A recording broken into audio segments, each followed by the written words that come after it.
歡迎收看科普醫美新知。嗨 ，Hello， 我們現在要打開一個全新的一個系列哈，就是關於微整形。其實大家之前看了我們很多的節目哈，可能都想說，張帥他的專長呢就是面部的解剖學、結構學哈，然後呢他的業績最有名的就是手術拉皮啊、提升啊。可是你不知道，其實我是這個台灣還有亞洲區很多個微整形材質，我是他們的講師、KOL 或者是顧問。對，你看看就是。像你看每年生日那些廠商，每一家廠商是進貢非常多東西。對，為什麼？因為我幫他們教很多醫師這個關於微整形的東西，千萬不要小看微整形哈。我們接下來一系列微整形的節目一定讓你耳目一新。好，因為很多微整形呢，很多診所在宣傳微整形都在講啊，打這個微整形可以讓你多漂亮多美。其實坦白說哈，你有時候光看那些照片啊，或是看一些網美照啊。我說真的，現在這個好10間診所，大概有9家，他放在網絡上的東西都不能信，都是修過圖的，化過妝的 ，AI 做出來的都有。那你怎麼知道這個醫生到底行不行？你怎麼透過網絡知道行不行？因為就算你看一些評價，也往往是洗出來的。其實有的時候你就要去聽他講的內容，如果他講的東西很空泛，那可能他其實。他對這個東西，他材質研究不夠。如果他今天講了，就講來講去呢，他就是講，用完很漂亮，很漂亮，不會痛，沒有會不起，很漂亮，一直重複講這個東西，就代表什麼？他根本沒有辦法講出我為什麼這樣做你會比較漂亮，為什麼這樣做你會自然？因為這跟結構有關，blah blah blah，所以你要用這種方式去做一個篩選。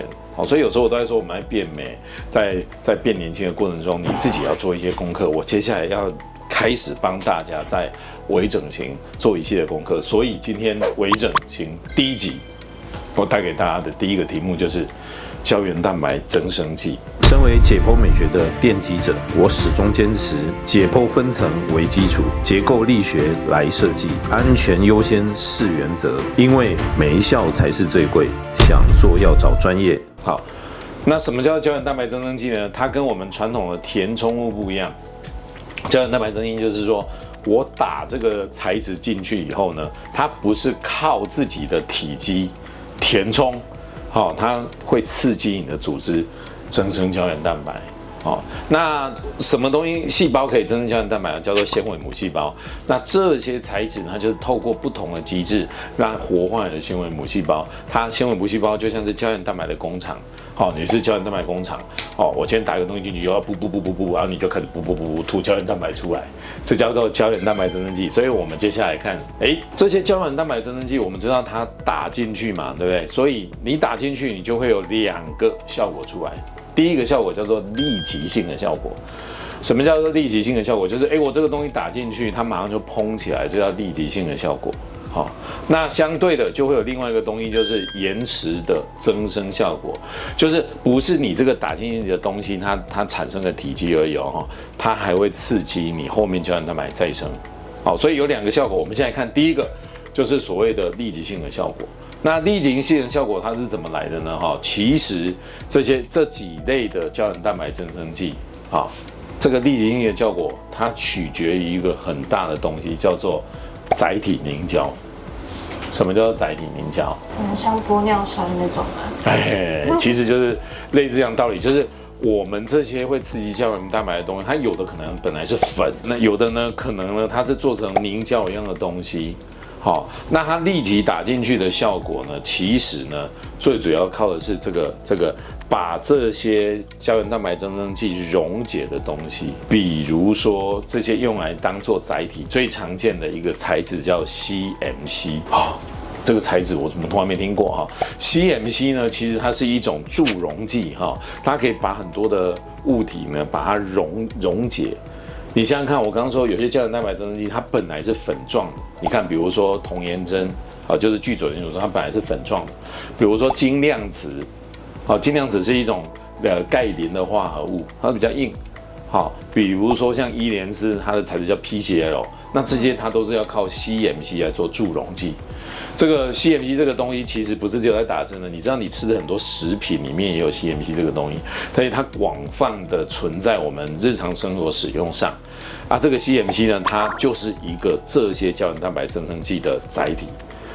好，那 CMC 呢，它打進去的時候，它本身有一定的體積，然後 CMC 它會造成一些局部的水腫，所以這些東西剛打進去的時候，它就有立即膨起來的效果。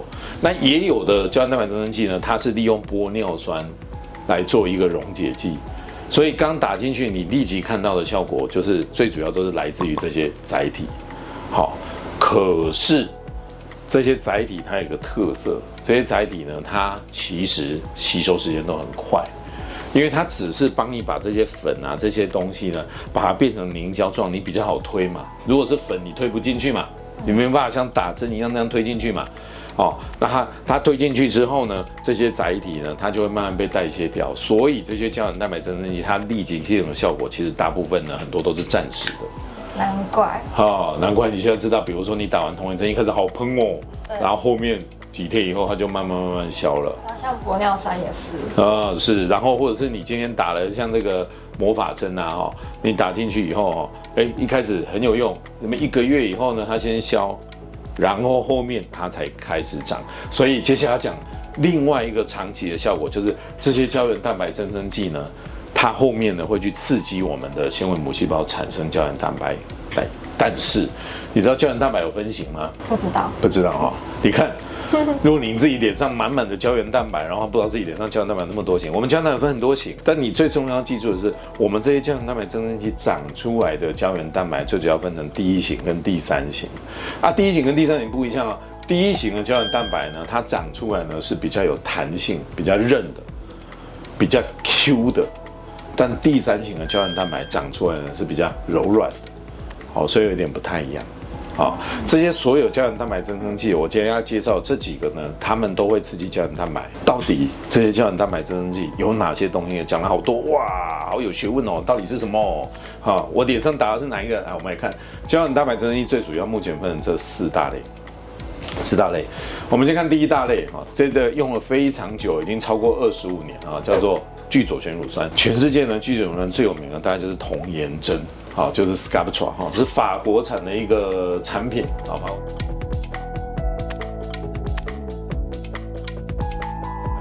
法國產的一個產品。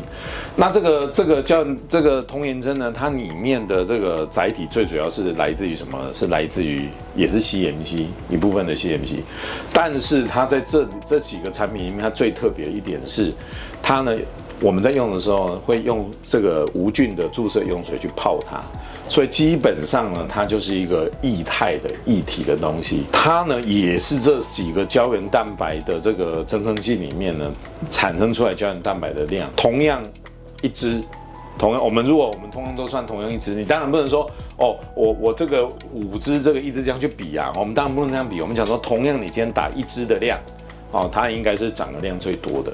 好，一般1支的這個，也就是1瓶的童顏針，它大約可以長3cc 左右的這個體積出來，所以它同樣1支它長出來的膠原蛋白量是最多的。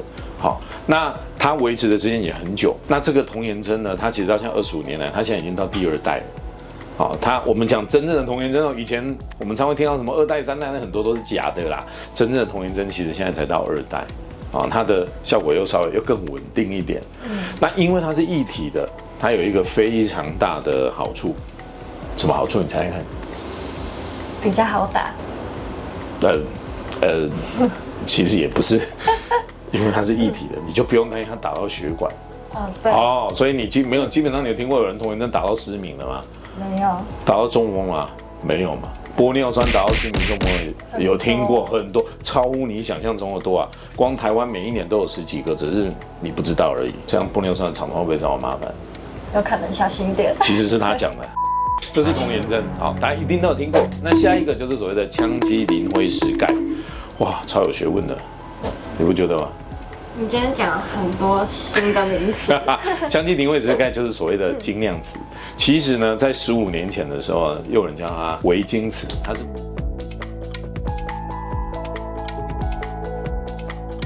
它是同一個東西啊，它是同一個東西。這個產品坦白說，它在歐洲非常的熱銷，你知道為什麼嗎？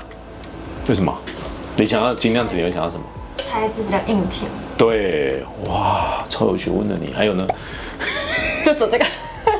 所以很多人都拿它來幹嘛？比較好。啊，對。你忘了，你本來是沒有下巴的，是誰讓它產生下巴的？你知道嗎？哎呀，只是以前的若琳剛來面試的時候，大家說奇怪，怎麼會沒有下巴？你快看，讓大家看一下你現在的側面。你看你現在多美，現在多美。好，精釀子呢？大家因為它的 G Prime 值很高。好，什麼是 G Prime 值？下一集我會跟大家講。下一集我在講其他填充物，我下一集就要講玻尿酸，會跟大家講要怎麼選玻尿酸。好，我知道就選便宜的，不是啊，不是選便宜打不好也沒有用哈。一是打得好不好，除了跟基礎跟還有跟你材質的選擇有非常大的關係。下一集我會跟大家講這個。那精釀子它有一個很大的特色，就是它的 G Prime 值很高，意思是說它非常的挺，所以很多人喜歡拿它打鼻子跟下巴。可是它的用處其實不是這樣的，你一定難以想象。你知道精釀子在醫學上最早用在哪裡嗎？猜猜看。最早嗎？猜到的我加1個月薪水。最早，不是，猜到加1個薪水，不要偷偷拿ChatGPT出来查。聲帶，打在聲帶，怎麼會這樣？因為很多人年紀大，聲帶萎縮，聲音沙啞。所以精釀子你知道最早是拿來打聲帶的，因為精釀子在這4大類的膠原蛋白增生劑裡面有一個最大的特色，它不只會產生膠原蛋白，它還會產生彈性蛋白。這麼神奇？很神奇。其他幾個膠原蛋白增生劑基本上彈性蛋白的量幾乎可以忽略，但精釀子可以產生彈性蛋白。所以很多人呢對精釀子呢就有一個誤解，就覺得它剛打進去之後很挺很硬。可是事實上，你知道嗎？精釀子當它隔一陣子，它開始代謝，特別是它的 CMC 開始代謝之後，那再隔一陣子，羥基磷灰石鈣它本身開始刺激你的彈性蛋白再生的時候，它的組織其實沒有那麼硬，它是有一點彈性的。对。好，你自己有感覺，你的下巴後來就不是硬的，剛打很硬哦，後面摸起來是 QQ 的。对。所以也有很多拿來打什麼太陽穴蘋果肌，其實效果是很好的。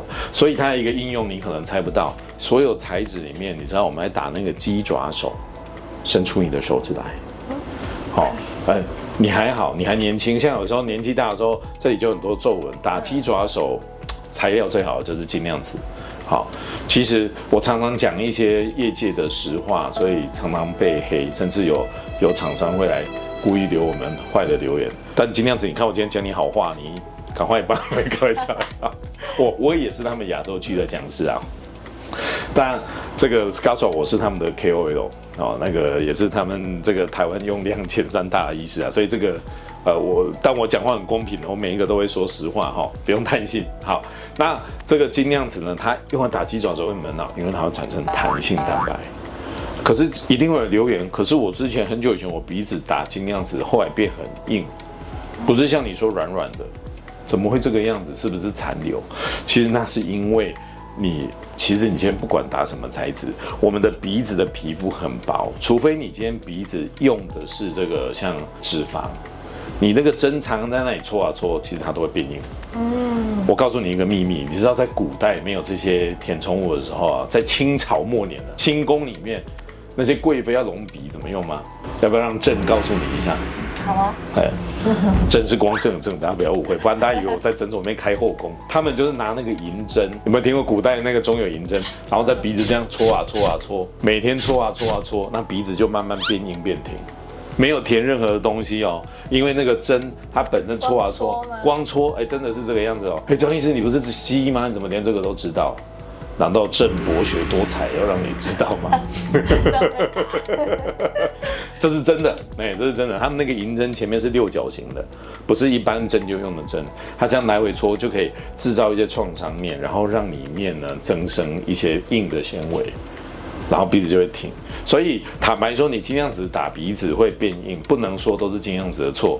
如果你只有打1次2次是不會這樣啊，就是因為很多人打完鼻子上癮了，就拼命打，一直打，就像你今天拿針一直戳，就像古代那些貴妃一樣啊，什麼都沒打，一直戳一戳，它也會變硬變挺。各位看到我這個節目，不要回去說為了省錢就自己拿針在那裡戳，到時候戳了滿臉都是血，嚇到人，就說我是看張英這個節目的。要戳給他戳。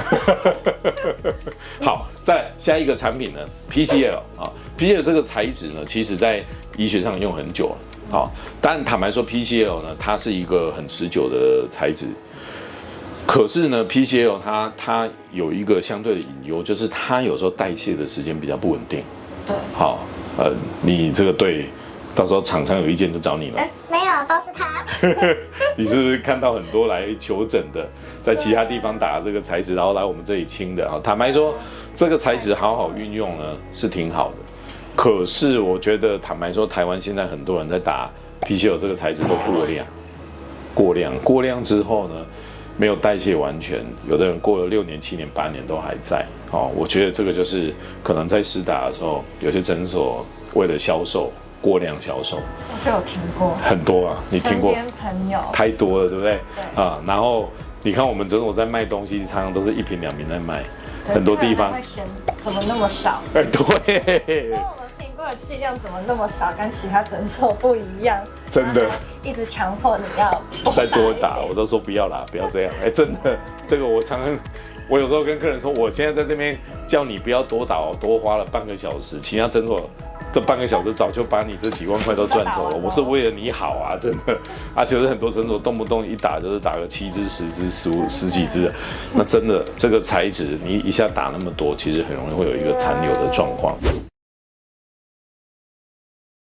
雙旋其實大家都誤會一件事啊，事實上，之前也是有一些診所拿這種錯誤的訊息來糊弄人。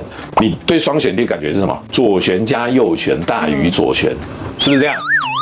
哎，其實不是啊。假設左旋是美國，哦，右旋是俄羅斯，那雙旋是美國加俄羅斯嗎？不是，它是一個完全不一樣的東西。我要講的意思是，雙旋絕對不是左旋加右旋，它是一個獨立的東西，它跟雙旋跟右旋的特質都不一樣。所以這個雙旋呢，你千萬不要以為它一定就比左旋強，其實不是的。Nice。但是雙旋有一個特質，雙旋的這個材質呢，它就可以做成大分子的跟小分子的。你有聽過左旋有大分子、小分子嗎？同針有大分子、小分子嗎？沒有。可是你看哦，雙旋就有哦，所以雙旋裡面的小分子是可以打淺、很淺的，它甚至可以打到真皮層，好，可以用來打水光，好，然後它的這個大分子呢，就可以用來增加體積。那雙旋跟左旋還有一個非常大不同的地方哦，它是比較容易消除的東西。好，什麼意思？其實我們這幾個材質裡面啊，它跟玻尿酸都不一樣。玻尿酸有打降解酶可以消，對不對？這些材質有沒有什麼特定的材質可以一打它就不見了？好像沒有哦。它不像玻尿酸的降解酶一滴下去，哇，它馬上就化成水。這些東西沒有這種東西可以消。但是聚左旋乳酸呢，打一些微量的類固醇是可以消的。伊蓮絲呢，基本上也沒有什麼東西可以消，它打類固醇也沒有用啊。它是打什麼5FU 也沒有用。如果你聽到說這個 PCL 有什麼特效可以溶，我告訴你那是騙你的啊，因為像在台灣就沒有什麼合法的東西是可以溶這個東西的啊。我說的是事實，雙旋也沒有東西可以瞬間把它溶掉，但雙旋有一個特性，它熔點很低，所以加熱了是可以讓它軟化溶解的。所以如果你雙旋太多的時候，把你的臉拿去烤爐烤一烤，對，會燙傷，所以千萬不要這樣做哈。這些所有的材質裡面，只有雙旋打電波、音波是真的可以讓它消掉、溶解、軟化。其他這幾個，如果你打太多，如果有診所跟你說，哎呀，你打那麼多沒有關係，你再買一點點電波打了你會比較好，只要騙你錢而已，哎，是沒有用的。好，不管你今天聚左旋乳酸、童顏針、精量瓷、伊蓮絲，對熱都是沒有用的。好，千萬不要信。我講的秘密會不會被攻擊？小心，你要不要先發一個不自殺聲明？我發過很多次了。好，那我們繼續講。好，所以你看啊，這幾個材質哈，這個就是大家有興趣就可以把它抄起來。另外這幾個材質還有一些特色，比如說聚左旋乳酸呢，因為它是液體的東西，其實它打進去，它一開始那個腫脹的效果啊，就是填起來的效果，大概只有2天，2天以後就慢慢打回原形了，就要等它長。好，那這個羥基磷灰石鈣就是這個我們的那個 Radius 精量瓷，它是馬上打會馬上看到效果。可是就像我說的，一開始你會比較鼓，因為有 CMC 的存在，幾天以後 CMC 吸收的時候，它就會慢慢消下去，但它不會完全沒效，它還是很有用。可是這個時候摸起來是硬，再隔一陣子，它慢慢產生彈性蛋白，它才會慢慢軟化。啊，你打過就知道。再來呢，這個伊蓮絲也是馬上打，馬上會有效果。哦，那它也會消掉一些因為 CMC 的關係，然後之後還會再增生，但一定要注意，伊蓮絲這個東西的使用要很謹慎。真的，我遇過太多人，在我們診所你遇過最聽客人講最久的遇過幾年了？要10年的，大概8年多吧。对，8年多，因為他進台灣8年。那我会10年走来。你应該是8年多，對，啊，不然就是他是在國外打的，反正就很久。所以這個材質不是不好，但是千萬不要被糊弄一下打太多。好，再來下一個雙旋呢？好，雙旋呢，其實那個它也是一開始打了會有一點點效，因為它的載體大部分是玻尿酸，可是它這種玻尿酸是很短效的，1個月以後就消了，要等它效果慢慢出來。講這個多了，為了顯示我們的學問，我們還是要弄一點圖表，對不對？這個東西是什麼東西哈？這個就是剛剛講的這些材質，它的軟硬度、它的挺度。其實我剛剛嘴巴也沒有講，這些材質它剛打下去挺度最好的呢，大概就是什麼？精量瓷跟伊蓮絲。所以這2個材質呢，用來打一些下巴、額頭這些部位哦，它的挺力度是夠的。那童顏針呢，因為它本身呢是液態的東西呢，它挺度就不夠。好，不過我們是有一個秘密的方法哈，在這裡不方便講。我們是有些客人呢說，我想要打額頭啊，打童顏針，其他診所說沒法打，為什麼你可以打？因為我們有一個特別秘密的方法哈，絕對不是玻尿酸，絕對不是玻尿酸，好，不是那個我們有特別方法是可以打在額頭，那有什麼好處？講到這裡，我們順便預告一下，之後微整形的部分我會一個部位來跟大家慢慢談。比如說額頭用什麼材質最好，怎麼樣打最自然最漂亮，比例要怎麼選擇啊？到时候會跟大家講。好，預告一下，我挖了好多坑了，怎麼辦？好，比如說額頭，好，大家第一個想到打精量瓷好不好？很好，打伊蓮絲可不可以？也可以啊。可是如果你今天選擇用童顏針，它有一個額外的好處，好，我剛說它自己胶原蛋白量比較多，好，它可以讓你額頭皮膚變比較緊。好，這是其他材質比較沒有辦法做的，所以它對於改善額頭的細紋啊，就比精量瓷啊，比這個伊蓮絲要好一點。可是童顏針它是液態的東西，好，你要用特殊的手法、特殊的方法打，才有辦法讓它比較挺。好，這個就是我們自己的一個技術了哈。好，好，那根據這些，你看我剛剛隨便舉個例，你就會知道不同的部位其實選擇材料也會不太一樣。好，所以為什麼你今天要了解這些材料？很多客人我搞不清楚，推薦是什麼我就打那個，或是醫生講什麼我就打那個。但事實上有很多醫生也沒有你想那麼專業哦，很多診所他推薦你打什麼，純粹就是他覺得這個是他賺最多。但事實上，如果你來我診所，你就會知道，我其實很不喜歡推客人說什麼，你今天買幾支送幾支。我們診所幾乎沒有這種活動啊。為什麼？因為常常我這樣舉例好啊，你打蘋果肌啊，叫你一次買3支，你是要變奪魂鋸嗎？還是你要變饅頭？現在好多這種人，對不對？對。可是如果我今天只打這個部位，它量一定不用很多嘛。那我打其他部位，我會選擇不同的材質，我很少會用同樣一個材質打各個部位，因為每個部位它要用的材質特性是不一樣。你就要熟知我剛剛講的這些材質，好，然後你就會知道說，哇，這些材質原來哪些部位打起來是最好的。我們要考慮它的立即效果，還有長期效果。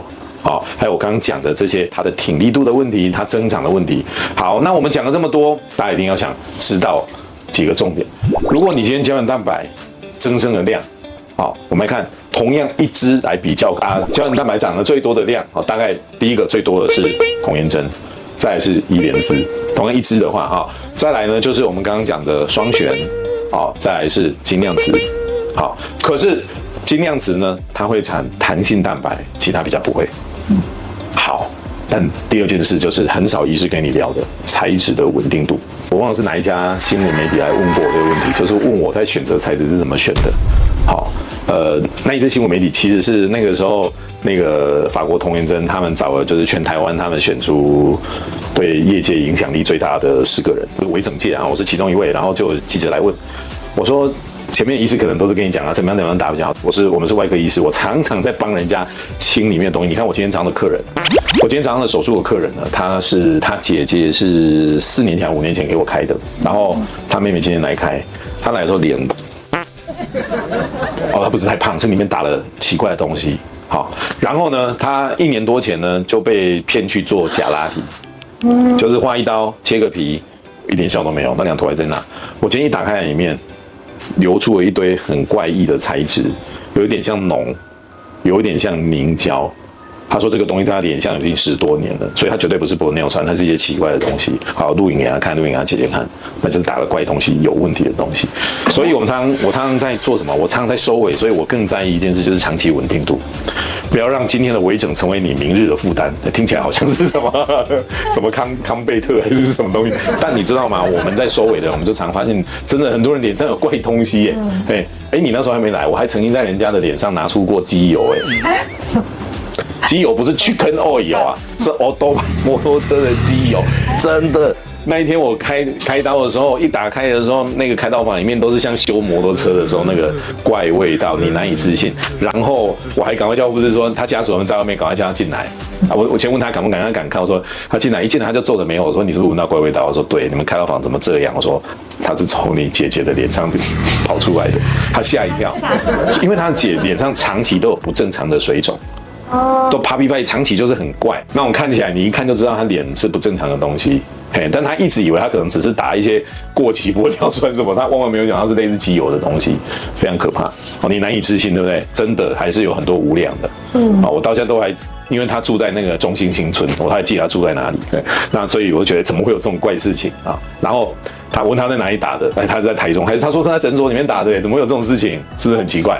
好，所以長期穩定度很重要。還有另外一件事，什麼叫長期穩定度？很多產品它是正規的產品，可是有些產品它時間久了，它不一定會完全吸收，它可能會產生一些你不可預料的肉芽腫。所以我們來就文獻上面統計，最不會產生肉芽腫。這個在醫學上真的名字叫遲發性肉芽腫。肉芽腫聽起來就很恐怖，對不對？它就是你臉上長了一些不該長的東西。我們從文獻上面來看的話，首先最不會產生肉芽腫的材質其實是精量瓷。所以我剛剛說很多人對精量瓷是有一點誤解的，都以為說它不會完全吸收，然後會怎麼樣。可是事實上我們在看的時候，你如果看文獻，精量瓷是最不容易產生肉芽腫的。我剛剛解釋很多鼻子那個，其實就是像我說的，你今天什麼都不打，用針一直戳它也會這樣。先講我沒有收他錢，我說的是真正文獻上面的統計。再來雙旋，坦白說，雙旋長膠原蛋白的能力不如他們，可是它也比較不會產生肉芽腫。所以這兩個相对呢是比較穩定的。再來一件事情叫做去除的难易度，什麼意思？就是假設你今天打過頭了，你不喜歡它，你討厭它，你恨它，你說什麼叫恨？我跟你講，真的，有些人臉上打得跟米菇一樣。我知道很多人聽不懂台語，米菇呢國語叫做米龜，意思就是臉腫得像烏龜殼一樣，很誇張。你真的痛恨它，你要把它去除，最簡單的一定是玻尿酸。再來雙旋也相对比較簡單，因為雙旋我剛剛說了，溫度只要高一點，它是會溶的。同一針比較簡單一點，因為同一針打一點微量的這個類固醇，它也是會消一些的再來才是精量瓷跟104。所以今天我們微整形第一課帶給大家，我相信這個訊息量應該很爆炸吧？我只是這樣子介紹一下，我相信應該就讓你對微整形有一些全新不同的認知。如果各位有什麼微整形有關的問題，或者是你今天很痛恨你臉上已經存在微整形，你需要把它取出來或者解決。原來診所沒辦法解決，甚至有很多的醫生不願意接，沒關係，你聯絡我們這個我們經驗非常豐富這裡有我們的聯絡方式如果你覺得我們的節目不錯，也歡迎把它轉發給你的朋友。如果轉發給你的話，我會把我的一本著作叫《微整聖經》的書這個電子檔再寄給你。所以如果各位你還有什麼問題或者你的朋友有什麼問題，都歡迎跟我們聯絡哦。沒下才是最貴，想做就找專業。好，我們就到這裡嘍，拜拜。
們今天的影片之後呢，對你是不是很有收穫？你要不要確認一下今天這個影片你到底吸收了多少？趕快來做以下這些題目哦。